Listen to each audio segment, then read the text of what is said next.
Graça e paz a todos. Bem-vindos a mais um Discipulado Videira.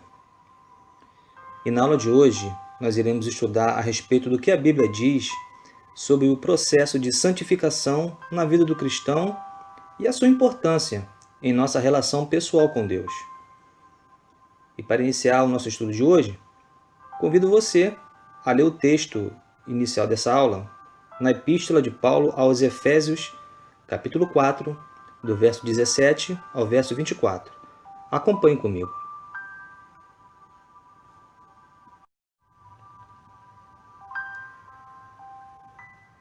E digo isto e testifico no Senhor, para que não andeis mais como andam também os outros gentios, na vaidade do seu sentido, entenebrecidos no entendimento, separados da vida de Deus pela ignorância que há neles, pela dureza do seu coração, os quais, havendo perdido todo o sentimento, se entregaram à dissolução para com avidez cometerem toda impureza. Mas vós não aprendestes assim a Cristo, se é que o tendes ouvido e nele fostes ensinados, como está a verdade em Jesus. Que quanto ao trato passado, vos despojeis do velho homem, que se corrompe pelas concupiscências do engano, e vos renoveis no espírito do vosso sentido, e vos revistais do novo homem, que, segundo Deus, é criado em verdadeira justiça e santidade.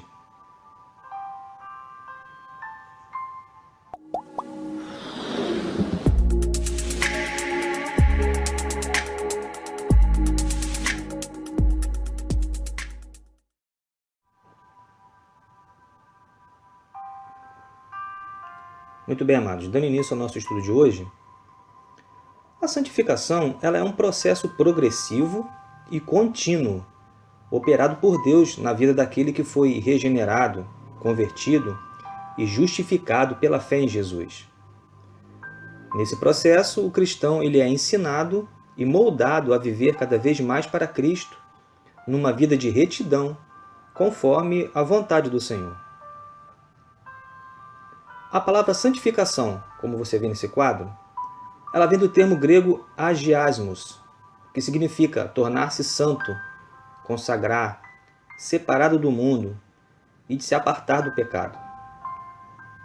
A santificação ela vem desde o Antigo Testamento, quando a vontade de Deus ela foi manifesta aos israelitas, onde eles tinham o dever de levar uma vida santificada, separada do modo de vida de outros povos vizinhos, conforme essas referências de Êxodo e de Levítico que deixo para você estar agregando nessa lição de hoje.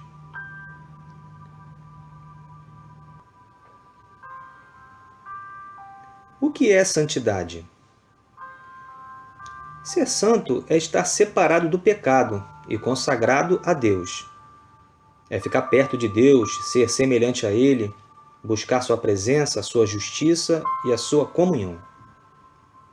Santidade é a prioridade de Deus para todos os seus seguidores.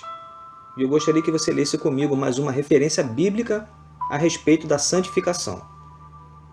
Está aí em 1 Pedro, capítulo 1, verso 15 e verso 16, que diz assim: Mas, como é santo aquele que vos chamou, sede vós também santos, em toda a vossa maneira de viver. Porquanto escrito está: Sede santos, porque eu sou santo. Em todo o tempo, Deus queria um povo santo. Se nós pararmos para analisar desde a fundação do mundo, quando somente havia Adão e Eva, Ele queria que eles também fossem santos. Tanto que eles não tinham consciência das coisas impuras no Éden.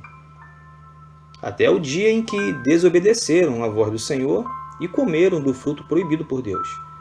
E com isso eles abriram as portas para a entrada do pecado no mundo.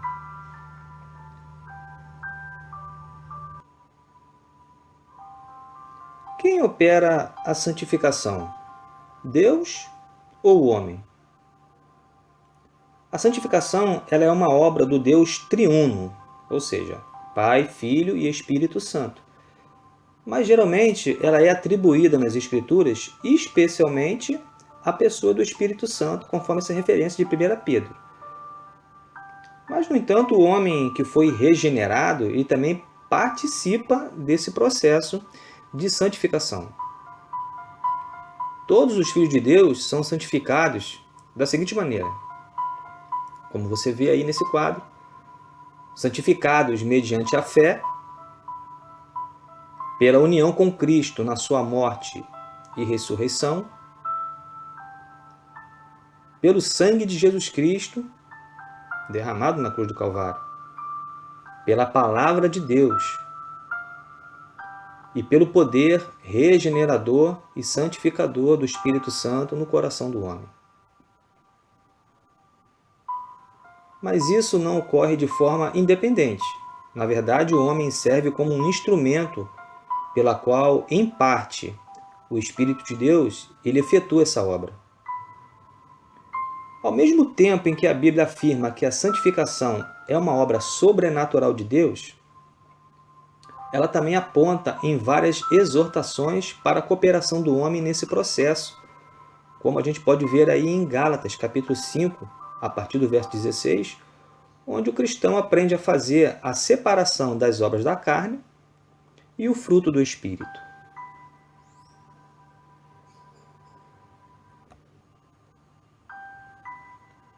A santidade, ela não é algo que é concedido em segundos, mas ela é adquirida ao longo do tempo. Veja comigo essa referência de 2 Coríntios, capítulo 7, e versículo de número 1. Ora, amados, pois que temos tais promessas, purifiquemo-nos de toda a imundícia da carne e do espírito, aperfeiçoando a santificação no temor de Deus.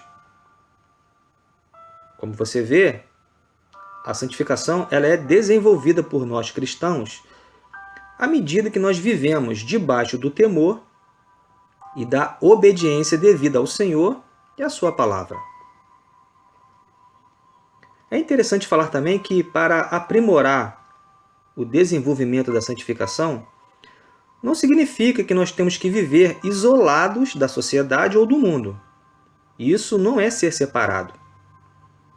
E um exemplo disso, na antiguidade, havia um grupo religioso entre os judeus, chamados essênios, que era uma comunidade judaica separatista. Eles viviam espalhados em cidades da Judéia e no deserto, buscando isolamento, mesmo cumprindo os rituais da lei cerimonial e da interpretação da Torá. Os essênios eles viviam porque achavam que assim estariam isentos de pecar contra Deus, ou seja, era um pensamento completamente sem base bíblica. Nosso maior exemplo, Jesus, que mesmo sendo Deus e homem, em nenhum momento se afastou completamente do povo, mas aonde ele estava, seja no deserto ou na sociedade, ele se manteve santo.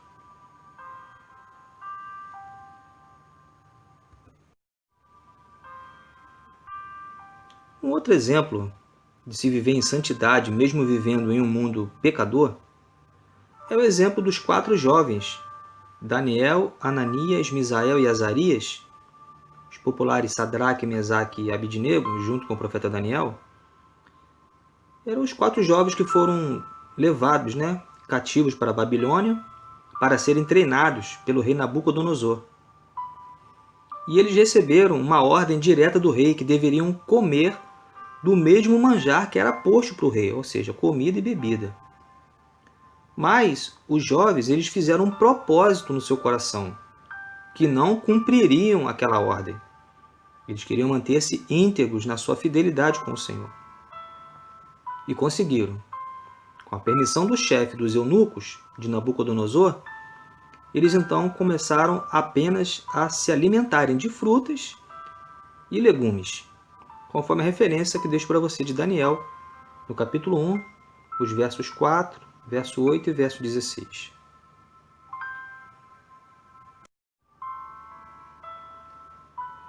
Existe ainda um outro versículo na Bíblia que confirma de forma ainda bem mais clara esse tipo de pensamento. Leia comigo esse texto de Romanos, capítulo 12, e versículo de número 2. E não vos conformeis com este mundo, mas transformai-vos pela renovação do vosso entendimento. Conformeis aí nesse texto é tomar a forma. E transformai-vos significa, sejam transformados em meio ao mundo. Vocês mesmos se transformem. Portanto, você vê que em nenhum momento nós devemos tomar a forma da sociedade que está nos dias atuais. Homossexualismo, pensamentos liberais, seitas, heresias, etc. Nada disso pode nos contaminar. Além de transformar este mundo, ou antes mesmo de nós queremos transformar esse mundo, temos que ter santidade.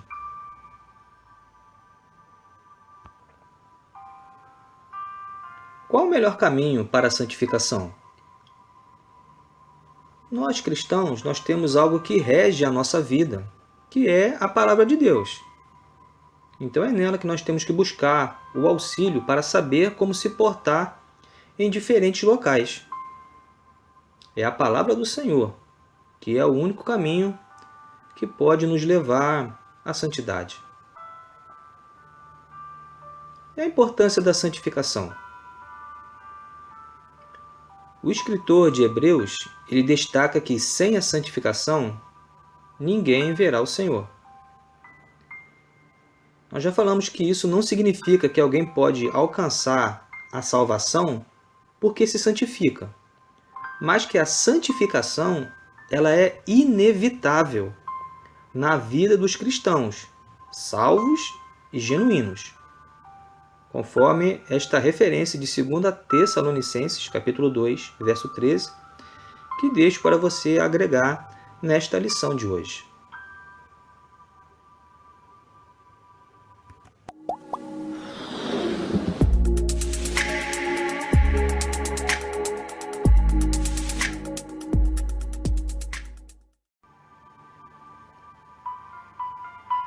Muito bem, queridos, chegamos à conclusão dessa lição de hoje, entendendo que a santificação ela reflete de forma visível a nossa regeneração.